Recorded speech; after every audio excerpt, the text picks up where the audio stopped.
सो hi guys, welcome back. आज की class में हम पढ़ने वाले हैं रिफ्रैक्शन ऑफ लाइट के बारे में। अब ये क्या होता है, क्यों होता है और कैसे होता है, इसके बारे में डिटेल में आपसे बात करूंगा। साथ ही साथ आपको पढ़ाऊंगा रिफ्रैक्टिव इंडेक्स के बारे में। लेकिन इससे पहले हम उन चीज़ों की तरफ बढ़ें। अगर आपने इस चैप्टर के पिछले लेक्चर मिस कर दिए हैं तो आप लोग उनको लिंक से जाकर देख सकते हैं। आई बटन में मिल जाएगा, डिस्क्रिप्शन में आपको लिंक मिल जाएगा। तो चलिए आज की क्लास शुरू करते हैं। लेकिन उससे पहले आपने अब तक अगर हमारा चैनल सब्सक्राइब नहीं किया है, जो कि मैं जानता हूं आपने नहीं किया है, तो चैनल को सब्सक्राइब कर दीजिए। साथ ही साथ वीडियो को लाइक कर दीजिए, क्योंकि आपके लाइक से ये वीडियो औरों तक जाएगी ताकि और ज़्यादा लोग इसको देख पाएंगे। तो चलिए आज की क्लास शुरू करते हैं। सबसे पहली चीज़ हम पढ़ेंगे रिफ्रैक्शन ऑफ लाइट। अब ये रिफ्रैक्शन ऑफ लाइट क्या होता है? आपने रिफ्लेक्शन के बारे में पढ़ लिया। अब तक हमने जो लेक्चर्स पढ़े हैं उनमें हमने मिरर की बात की है और रिफ्लेक्शन की बात की है। मिरर जो है उसकी एक सरफेस पॉलिश्ड है और दूसरी सरफेस पे जब लाइट पड़ती है तो रिफ्लेक्ट होकर वापस जाती है। यही पढ़ा हमने, ठीक है। तो अब यहां पर बात आ जाती है रिफ्रैक्शन की। अब अगर उस पॉलिश्ड सरफेस वाले मिरर की जगह पे हम एक प्लेन ग्लास शीट रखेंगे या हम ट्रांसपेरेंट मीडियम रखेंगे तो क्या होगा? लाइट जो है वो उसमें से पास होगी ना। जैसे हमारे पास वाटर है, जैसे हमारे पास ग्लास है, जैसे हमारे पास अल्कोहल है, केरोसिन है, यानी जो ट्रांसपेरेंट मीडियम है जिनसे आर पार लाइट पास होती है। अगर ऐसा मीडियम होगा तो लाइट पास होगी। अब जब लाइट पास होगी तो क्या होगा?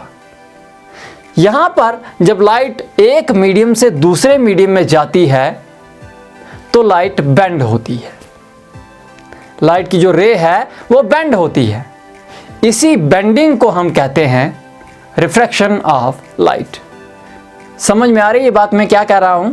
यानी जब लाइट की रे एक मीडियम से दूसरे मीडियम में जाती है तो जहां पर वो एंटर करती है दूसरे मीडियम में, वहां पर वो क्या हो जाती है? उसकी डायरेक्शन चेंज हो जाती है, वो बेंड हो जाती है।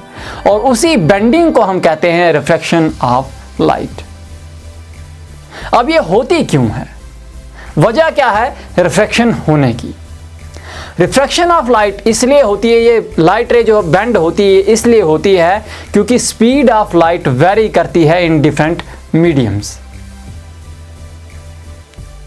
ठीक है, speed of light in air अलग है, speed of light in different water अलग है, या केरोसिन अलग है, या ग्लास अलग है। इसीलिए लाइट बेंड हो जाती है। तो इसको हम कहते हैं रिफ्रैक्शन ऑफ लाइट। यहां पर डेफिनेशन इसकी लिखी हुई है दो। Change in direction of light when it passes from one medium to another is called refraction of light, या the bending of light rays when it passes from one medium to another is called refraction of light। दोनों चीजें एक ही बात है। यहां पर इस glass slab, ये जो फिगर है, यहां पर ये ग्लास स्लैब की फिगर दी हुई है। यहां पर मैं इसको जरा डिटेल में आपको समझाता हूं। देखो यहां पर ये लाइट रे है MO, यहां पर ये इस तरह से आई है। अगर ये स्ट्रेट इसी डायरेक्शन में जाएगी तो इसको यहां पर निकलना है, इस पॉइंट पर। लेकिन ऐसा होता नहीं है। ये क्या करती है? यहां से ये बेंड हो जाती है और फिर यहां से बाहर निकलती है, यहां से फिर बेंड होती है। देखो यहां से, यहां एयर है, यहां ग्लास है। जब ये एयर से आ रही है तो यहां से बेंड हो रही है, इस ग्लास में एंटर जब कर रही है तो यहां से बेंड हो रही है।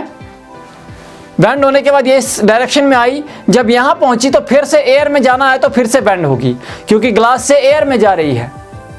एक चीज मैं आपको बता दूं, जब लाइट रे एक ऑप्टिकली रेयर मीडियम से ऑप्टिकली डेंस मीडियम में जाती है तो वो नॉर्मल की तरफ बेंड होती है। अभी नॉर्मल क्या है? नॉर्मल जो है यहां पर ये पॉइंट ऑफ इंसिडेंस, ये O पॉइंट जो है, सरफेस के एक परपेंडिकुलर लाइन हम ड्रा करते हैं। ये जो सरफेस है उसके परपेंडिकुलर हम एक लाइन ड्रा करते हैं पॉइंट ऑफ इंसिडेंस पे, जहां पे लाइट की रे जो है वो पड़ रही है, इसको हम नॉर्मल कहते हैं। जब optically rare medium, optically rare जो है ऑप्टिकली डेंस, ये एक चीज मैं आपको बता दूं, optically rare medium and optically dense medium, ये यहाँ पर जो डेंस की बात कर रहा हूँ या रेयर की बात कर रहा हूँ, ये डेंसिटी की जो मैं बात कर रहा हूँ, ये मास डेंसिटी की बात नहीं कर रहा हूँ, ये ऑप्टिकल डेंसिटी की बात कर रहा हूँ। ध्यान में रखना इस चीज को। ऑप्टिकल डेंसिटी और मास डेंसिटी अलग अलग चीजें हैं। Optical density and mass density. Mass density जो है होता है मास पर यूनिट वॉल्यूम, ये अलग चीज़ है, लेकिन यहाँ पर मैं वो डेंसिटी की बात नहीं कर रहा हूँ, यहाँ मैं बात कर रहा हूँ ऑप्टिकली डेंस की बात, यानी ऑप्टिकल डेंसिटी की बात कर रहा हूँ। ठीक है, जैसे वाटर जो है उसकी डेंसिटी केरोसिन से ज़्यादा है। अगर हम मास डेंसिटी की बात करें तो पानी केरोसिन ऑयल से भारी है, लेकिन अगर मैं ऑप्टिकल डेंसिटी की बात करूं तो केरोसिन जो है वो ऑप्टिकली ज़्यादा डेंस है एज कंपेयर टू वाटर। समझ में आ रही है बात? यानी ऑप्टिकल डेंसिटी जो है वो कितनी लाइट पास होने देता है, किस तरह से लाइट को पास होने देता है, वो ऑप्टिकल डेंसिटी है। तो यहाँ पर क्या होता है, जब एक रेयर मीडियम जिसका रिफ्रैक्टिव इंडेक्स कम है, यानी जो ऑप्टिकली रेयर है, तो वहाँ पर लाइट जब उस मीडियम से ऑप्टिकली डेंस मीडियम में जाती है तो लाइट रे नॉर्मल की तरफ बेंड होती है। ये देखो, ये एंगल जो है वो नॉर्मल की तरफ बेंड हो रही है, लेकिन जब डेंस मीडियम से, ऑप्टिकली डेंस मीडियम से रेयर मीडियम में लाइट जाती है तो वो अवे फ्रॉम नॉर्मल एंगल बनाती है। यहां पर देख लो, यहां पर ये ग्लास है तो यहां पर ये एयर में आ रही है, तो कहां जा रही है, अवे फ्रॉम नॉर्मल। ठीक है, जब ऑप्टिकली रेयर मीडियम से ऑप्टिकली डेंस मीडियम में लाइट जाती है तो वो टुवर्ड्स दी नॉर्मल एंगल बनाती है, लेकिन जब ऑप्टिकली डेंस मीडियम से ऑप्टिकली रेयर मीडियम में आएगी तो क्या होगा, अवे फ्रॉम नॉर्मल एंगल बनेगा। ठीक है, ये चीज समझ में आ गई। अब यहां पर दो लॉज ऑफ रिफ्रैक्शन होते हैं, जैसे रिफ्लेक्शन के केस में था, यहां पर वैसे ही है, यहां भी दो लॉज हैं। एक लॉ सिमिलर है दोनों में, यानी वहां पे जैसे था कि एक ही प्लान में incident ray, reflected ray and normal exist करते थे, यहां पर भी वैसे ही है। यहां पर भी इंसिडेंट रे, रिफ्रैक्टेड रे and normal all lie in the same plan. वो एक ही प्लान में, जो कि हमारा प्लान पेपर का जो प्लान है उसमें एग्जिस्ट करते हैं, all lie in the same plan, वहीं पे लाई करते हैं। लेकिन दूसरा लॉ अलग है, वहां पर था एंगल ऑफ इंसिडेंस जो है एंगल ऑफ रिफ्लेक्शन के बराबर होता था, यहां वो नहीं है। यहां पे क्या है, the ratio of sine of angle of incidence to the sine of angle of reflection is constant for a pair of media. यानी जो हमारे पास गिवन मीडियम है, जो दो मीडियम है, जैसे एक एयर मान लो और दूसरा कोई दूसरा मीडियम है, दो मीडियम है, तो उन दो मीडियम में अलग अलग sine of angle of incidence, यानी एक मीडियम में होगा ये, तो रिफ्रैक्शन जो है वो दूसरे मीडियम में आ जाएगा, ये वाला एंगल। तो इनका जो रेशो है वो कांस्टेंट होता है, और उस कांस्टेंट को हम एन से डिनोट करते हैं या माइक्रोन से डिनोट करते हैं। इसको हम कहते हैं रिफ्रैक्टिव इंडेक्स। यानी ये रिफ्रैक्टिव इंडेक्स होगा उस मीडियम का जिसमें रिफ्रैक्शन होगी। यानी यहाँ पर ये जो रिफ्रैक्टिव इंडेक्स है ये किसका निकलेगा, इस ग्लास स्लैब का, इस ग्लास का रिफ्रैक्टिव इंडेक्स निकलेगा। ठीक है, ये जो रिफ्रैक्टिव इंडेक्स यहाँ पर मैंने लिखा है, तो रिफ्रैक्टिव इंडेक्स किसका होगा, इस ग्लास का, जिस मीडियम में लाइट रिफ्रैक्ट होगी। ठीक है, यानी अगर एयर से ग्लास में लाइट जा रही है और रिफ्रैक्ट हो रही है तो रिफ्रैक्टिव इंडेक्स किसका निकलेगा, यहाँ पर इस ग्लास का। ठीक है, अब ये रिफ्रैक्टिव इंडेक्स क्या चीज़ होती है, इसके बारे में मैं आपसे डिटेल में बात करता हूँ।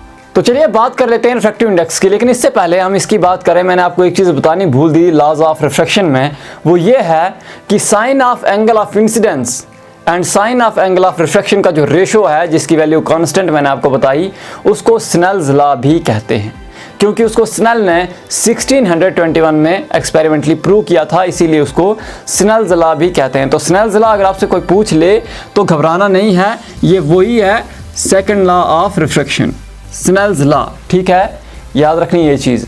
अब बात करते हैं हम रिफ्रैक्टिव इंडेक्स की। मैंने आपको वहाँ क्या बताया, मैंने आपको बताया कि ratio of sine of angle I and sine of angle R, यानी angle of incidence and angle of refraction, उसको हम जो कांस्टेंट वैल्यू आती है उसको हम रिफ्रैक्टिव इंडेक्स भी कहते हैं। एक्चुअल में ये है क्या, ये है ratio of speed of light, ratio of speed of light from medium 1 to medium 2, यानी पहले मीडियम में जिसमें लाइट ट्रेवल कर रही थी और दूसरा मीडियम जिसमें आकर लाइट बेंड हो गई, उसकी स्पीड ऑफ लाइट का रेशियो जो है वो दूसरे मीडियम का रिफ्रैक्टिव इंडेक्स बताता है। सपोज हमारे पास एयर है और वहाँ से लाइट ट्रेवल कर रही है ग्लास में, तो speed of light in air का रेशो बटा speed of light in glass, वो ग्लास का रिफ्रैक्टिव इंडेक्स बताता है। यहाँ पर वो चीज़ लिखी है मैंने, ratio of speed of light in vacuum और air to the speed of light in given medium is called refractive index of that given medium. Speed of light in air और वैक्यूम, क्यों? क्योंकि स्पीड ऑफ लाइट वैक्यूम और air में लगभग बराबर होती है। तो speed of light in vacuum और air to speed of light in given medium, इन जो हमारा मीडियम है, इनका रेशो जो है वो बताता है उस गिवन मीडियम का रिफ्रैक्टिव इंडेक्स। इसको हम एब्सोल्यूट रिफ्रैक्टिव इंडेक्स भी कहते हैं। इसको डिनोट किया जाता है एन से या माइक्रोन से, और इसको लिखा जाता है C/V। Speed of light in air C और speed of light in given medium, इसको ऐसे लिखा जाता है। ठीक है, हम यहाँ पर दूसरी तरह के एक रिफ्रैक्टिव इंडेक्स की बात करते हैं जिसको हम रिलेटिव रिफ्रैक्टिव इंडेक्स कहते हैं। जब हमारे पास दो मीडियम है, सपोज करो एक मीडियम ग्लास है, दूसरा मीडियम वाटर है, सपोज करते हैं, जब एक मीडियम से दूसरे मीडियम में लाइट जाती है, एक्सेप्ट एयर और वैक्यूम, हवा और वैक्यूम की बात मैं यहाँ नहीं कर रहा हूँ, हमारे पास दो डिफरेंट मीडियम है, जैसे मैंने एक ग्लास मान लिया और एक वाटर मान लिया। तो जब एक मीडियम से दूसरे मीडियम में वहाँ पर लाइट जाएगी तो वहाँ पर जो रिफ्रैक्टिव इंडेक्स निकलेगा उस वैल्यू को हम कहते हैं रिलेटिव रिफ्रैक्टिव इंडेक्स। ठीक है, उस टाइम हम क्या कहते हैं रिफ्रैक्टिव इंडेक्स को? उस टाइम हम उसको कहते हैं रिलेटिव रिफ्रैक्टिव इंडेक्स। यहाँ पर वही चीज़ लिखी है, when light travels from one medium to another except air and vacuum then value of refractive index is called relative refractive index. Suppose यहाँ पर देखो, light travelling with V1 speed in medium 1 and V2 speed in medium 2, then refractive index of medium 2 is, हम इसको ऐसे लिखते हैं 1 and 2, यानी medium 1 medium 2। ठीक है, ये है refractive index, speed of light in medium 1 बटा speed of light in medium 2, ये निकल गया ऐसे। ठीक है, रिफ्रैक्टिव इंडेक्स अगर हमने वहाँ स्नेल्स लॉ से निकालना होगा तो मान लो सपोज करो हमारे पास स्नेल्स लॉ क्या है, sin I/sin R।